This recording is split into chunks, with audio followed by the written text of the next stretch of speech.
Tudo me é lícito, mas nem tudo me convém. Isto é, eu posso fazer qualquer coisa, porque eu sou livre, mas eu não devo fazer qualquer coisa.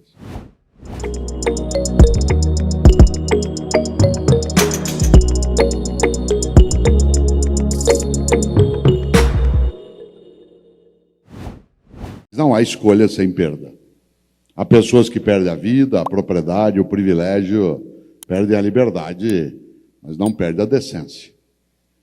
Perdem, inclusive, a capacidade de emprego naquela situação, mas não perdem aquilo que os cristãos, de maneira tão intensa, escrevem no Evangelho de Marcos. Se você tem uma Bíblia cristã, olhe um dia, uma coisa ética muito forte, em que, segundo os cristãos, Jesus teria dito: de nada adianta um homem ganhar o mundo se ele perder sua alma.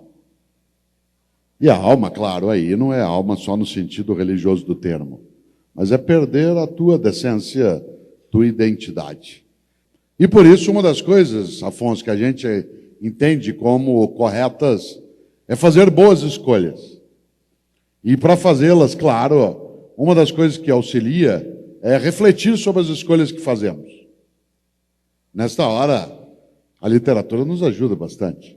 Você tem muitas obras que são absolutamente inspiradoras para fazer pensar sobre nossas escolhas. São os grandes dilemas éticos, né? Dilemas éticos. Raskolnikov, seja lá o que for. Ou se você olha Irmãos Karamazov, por exemplo, né, quando a clássica frase, se Deus não existe, então tudo é permitido, isto é, que vínculo existe entre religião e valores éticos? Alguns diriam: está vendo? O mundo está assim porque falta religião. Cautela. Depende do tipo de religião e que tipo de caminho religioso se segue. Há momentos na história humana em que foi exatamente a religião que foi causadora de malefício. Portanto, não é algo tão automático. Como diz Guimarães Rosa, não convém fazer escândalo de começo. Só aos poucos que o escuro é claro. E no campo da ética, só aos poucos que o escuro é claro. Nós vivemos dilemas. Eu citei agora o Evangelho de Marcos, dos cristãos. Vocês sabem que os cristãos têm um grande pensador, aliás, um grande teólogo, porque, como sabem, o cristianismo é uma religião sem teoria. Ele nasce sem teologia. O cristianismo é uma religião de prática que nasce sem teologia, isto é, sem um corpo teórico. O primeiro a construir um corpo teórico entre os cristãos será Paulo, um judeu chamado Saul, que depois vai ser chamado de Paulo. Paulo, sim, um homem que tem formação letrada, vai construir uma teologia para aquela prática de Jesus e seus seguidores. E ele a faz, essa teologia, por intermédio de cartas éticas. Cartas, epístolas. Se você já leu alguma vez uma delas, cada uma é uma carta sobre ética a determinada comunidade. Aos cristãos da comunidade de Corinto, ou de Roma, ou de Tessalônia, ou de Éfeso, todas têm conteúdo ético. Todas, sem exceção.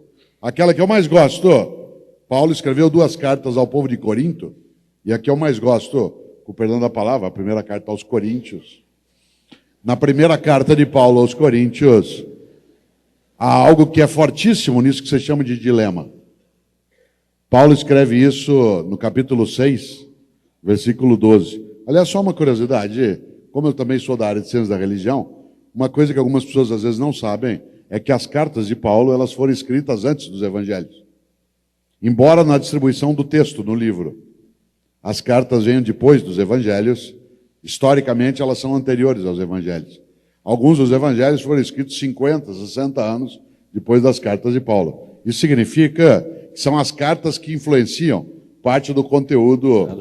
Já tinham sido lidos, né? Sim, eles influenciam parte do conteúdo dos evangelhos, inclusive na construção do evangelho de João, naquilo que traz um pouco mais de filosofia, para usar um termo mais comum. Pois bem, no capítulo 6, versículo 12, da primeira carta de Paulo aos Coríntios, há uma frase que tem a ver com um dilema, em que Paulo diz: tudo me é lícito, mas nem tudo me convém.